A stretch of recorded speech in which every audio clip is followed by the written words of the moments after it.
우리 고대사는 신라에 의해 백제의 역사 기록, 도자기, 불상 등의 유물이 전부 말살당해 철저히 왜곡되어 왔습니다.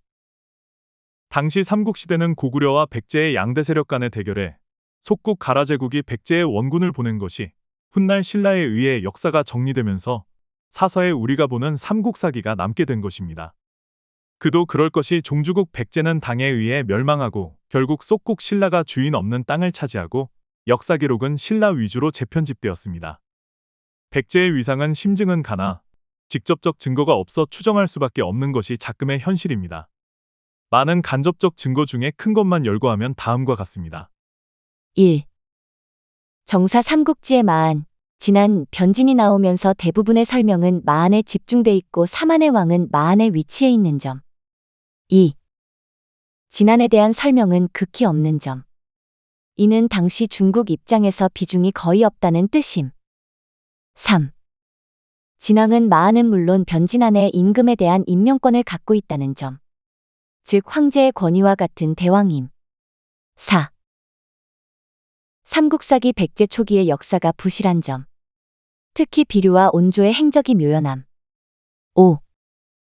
온조에 대해 마한의 멸망 기록. 이는 신라에 의한 기록 축소의 흔적임. 즉 기록의 전후가 불확실함. 6.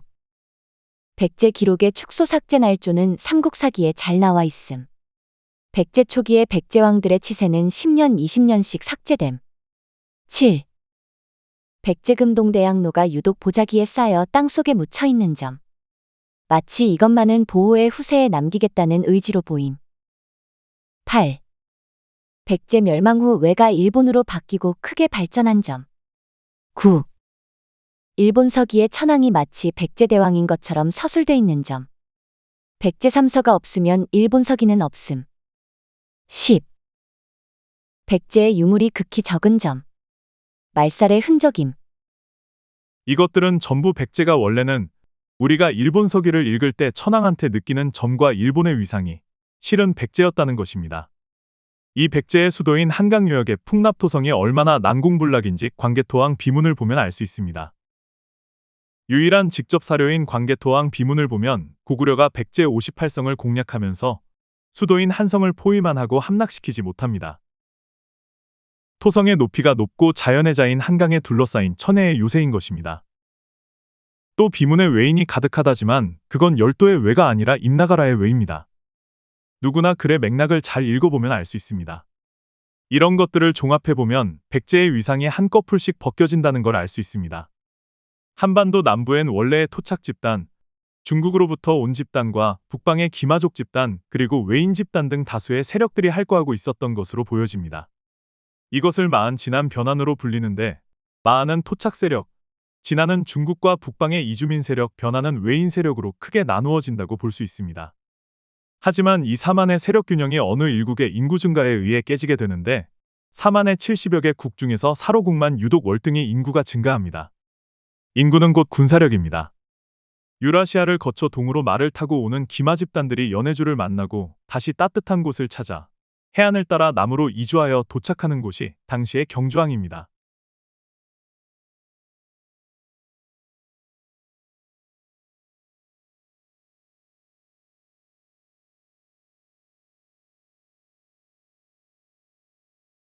이 루트를 따라 이주민은 계속 들어와 사로국은 일찌감치 세력이 강해질 수밖에 없던 것입니다.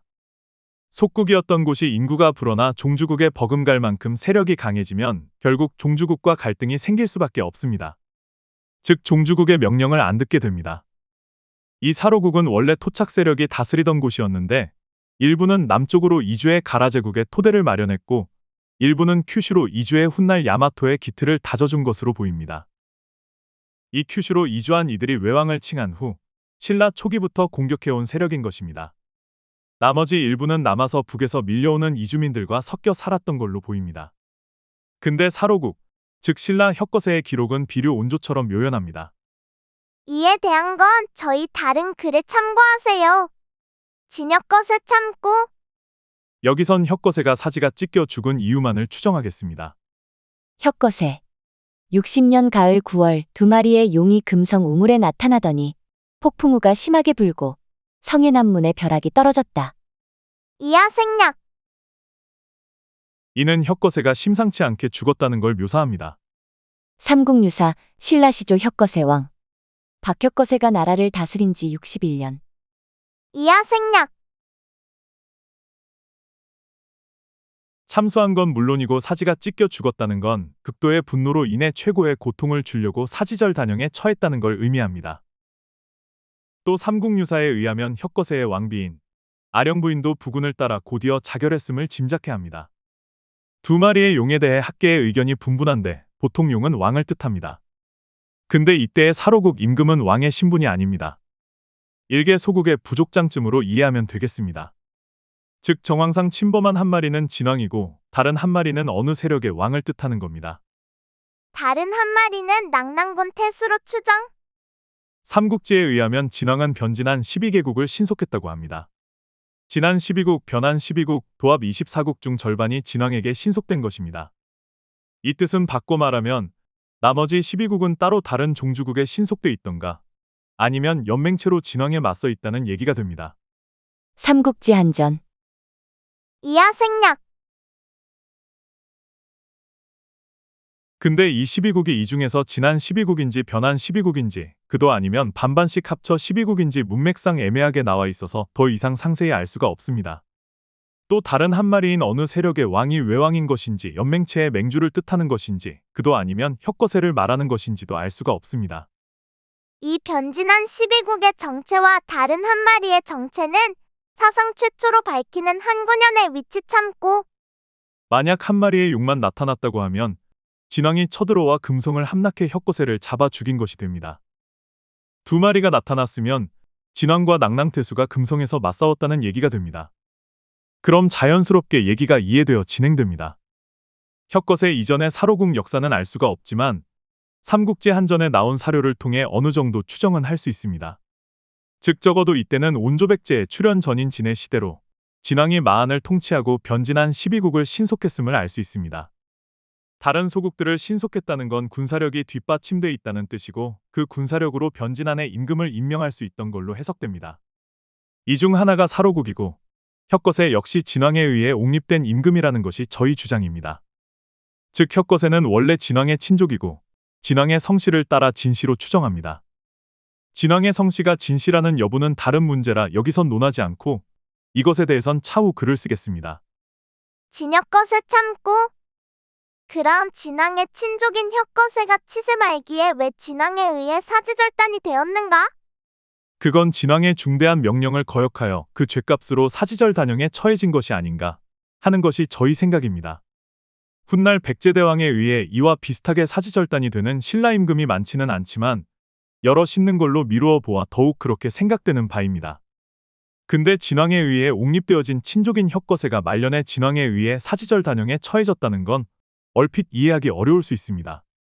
하지만 삼국사기 신라본기 혁거세의 치세를 보면 혁거세가 한 일이라곤 거의 없습니다. 이건 의도적으로 기록을 삭제한 것입니다. 분명 어떤 역사적인 사건들이 많았는데 기록을 삭제했다고 봐야 맞습니다.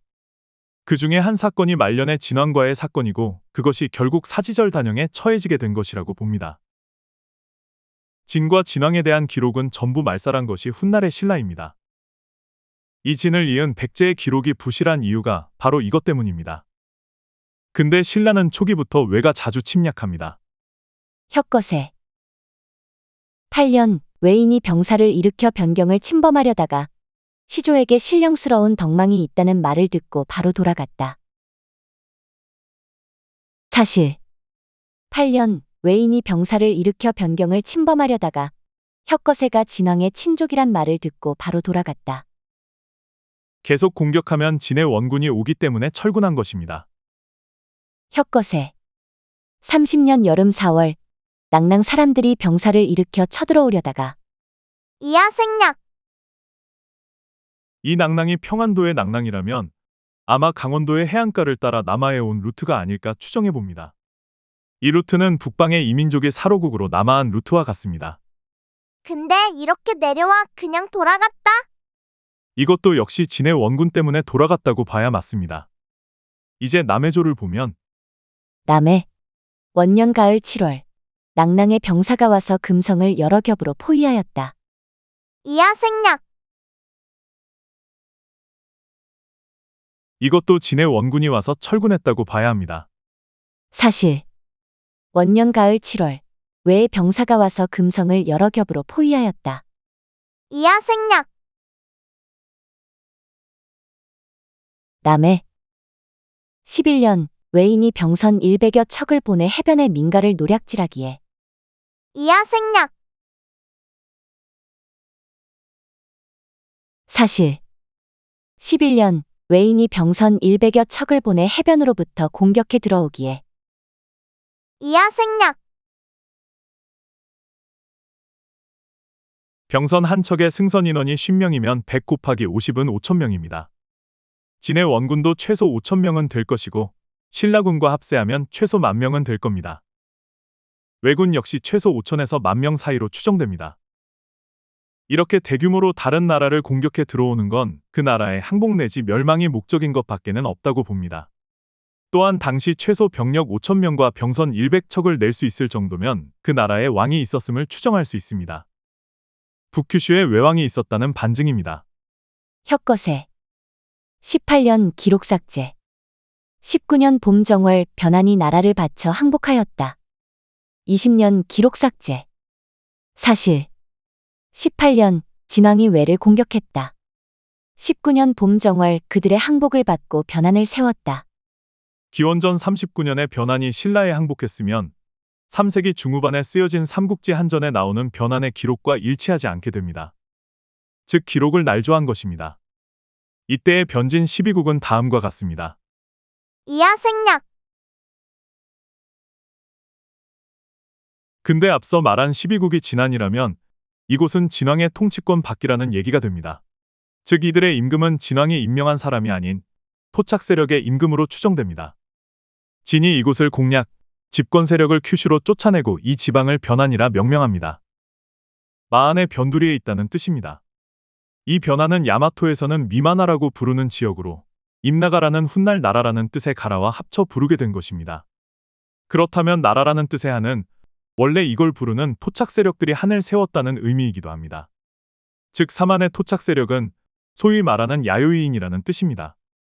이 야요이인의 정체성은 해안가나 강가에 모여 살고 생선 어패류 해산물을 주식으로 하는 남방해양족입니다.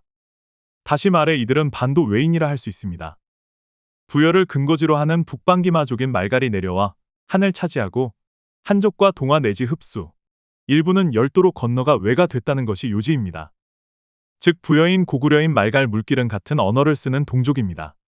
다시 돌아와서 큐슈로 쫓겨난 세력은 북큐슈의 자리를 잡고 이곳에 외인을 흡수하고 외왕이라 칭합니다. 이들이 바다 건너 신라 초기부터 공격한 세력으로 보입니다. 그래서 그들의 행적을 보면 대략 이렇습니다.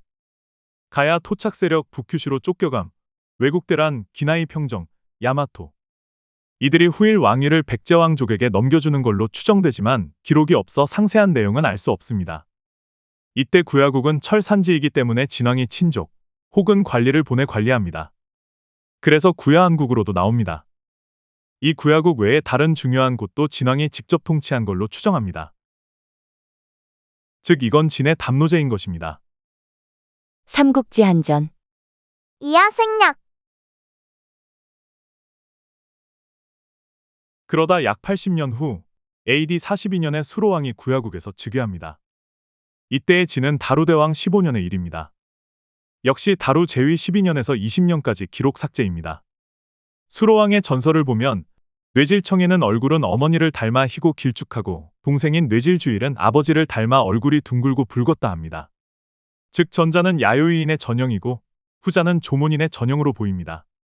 이 말은 곧 이들이 야요이인과 조몬인의 결합으로 자생적으로 왕이 나왔고 나머지 주변 소국들도 비슷한 상황임을 말해줍니다. 기록이 없어 자세한 내용은 알 수 없지만 80년 동안 진왕의 속국 변한이 존속하다가 수로왕 이하 가라 제국이 독립한 걸로 보여집니다.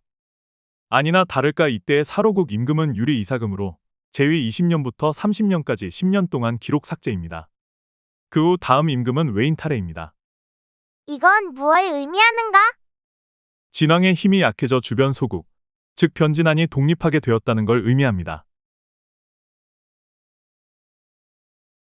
여기서 박 씨는 앞서 언급한 대로 진왕의 혈통이고 석 씨는 토착 세력으로 보면 이해하기 쉽습니다.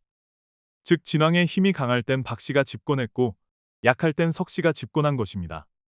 3회차 석 씨는 사실 석 씨 혈통이 아닌 쿠데타 세력이 집권 후에 석 씨라고 날조한 것입니다. 뒤이어 김 씨인 미추는 백제대왕 고의가 다시 옹립한 친족이고 아들이 없어 석 씨가 이었습니다. 근데 이 미추는 그전 쿠데타 세력의 허수아비 임금으로 정말 아들이 없던 것인지 아니면 쿠데타 세력이 없앤 건지 알 수는 없지만 미추 이후 다시 쿠데타 세력이 집권합니다. 버류는 손자에게 살해되었다 참고. 유래 3년 비로소 고의대왕을 아련하고 백제와의 기나긴 전쟁은 종결됩니다. 흐레가 아들이 없어 다시 백제대왕에 의해 뇌물이 있습니다. 그러다 광개토왕에 의해 눌지 이하 지증까지 마립간의 칭호를 받고 신속하다가 지증 4년에 비로소 독립해 칭왕합니다. 고구려의 속국에서 벗어났다는 것이 칭왕하게 된 이유로 보여집니다. 소지가 제위 22년에 심상치 않은 일로 죽고 아들이 없자 지증이 64세의 나이로 임금에 오릅니다. 지증은 전 글에서 밝힌 바 외인으로 추정되며 이는 탈해처럼 토착 세력에 의해 추대된 인물로 보여집니다. 진흥의 모후는 백제왕족이다 참고. 그 다음 임금인 버풍은 울진 봉평비의 모즉지라고 나옵니다. 백제 동성의 이름이 모대였습니다. 즉 백제대왕이 임명해 친족을 임금에 앉힌 이가 버풍인 것입니다. 한 가지 염두에 둬야 할 건 사로국은 이 토착 세력이 임금이었을 때 크게 발전이 되었다는 겁니다. 4대 탈해의 재상인 호공은 정치력이 뛰어난 인물로 추정되며 3대 유리 때에 설치된 관등도 이들의 관여가 컸을 것으로 추정됩니다. 또 기록엔 없지만 지증 버풍대의 활약한 재상 역시 뛰어난 인물이었던 걸로 추정됩니다. 그럼 토착 세력이 임금이었을 때에 크게 발전이 되었다는 의미는 뭔가? 그건 반대로 말해서 토착 세력이 임금이 아니었을 때, 즉 백제대왕의 친족이나 쿠데타 세력이 임금이었을 때는 감시자가 있었고 그만큼 정권이 불안해서 정치적 발전이 없었다는 얘기가 됩니다. 즉 무얼 하려고 하면 제동을 걸었다는 뜻입니다. 다시 돌아와서 이는 당시 백제와 신라는 대대로 전쟁이 없고 고구려와 전쟁하던 때로 증명됩니다. 고구려의 속국에서 벗어나 다시 백제의 속국이 되면서 왕이라 칭합니다. 시대가 변하고 국력이 커져 다시 이사금이라 할 수 없으니 왕이라 칭할 수 있었던 걸로 보여집니다. 그러다 진흥 15년에 백제와 다시 전쟁이 난 것은 전 글에서 이미 밝힌 바입니다. 진흥의 모후는 백제왕족이다 참고.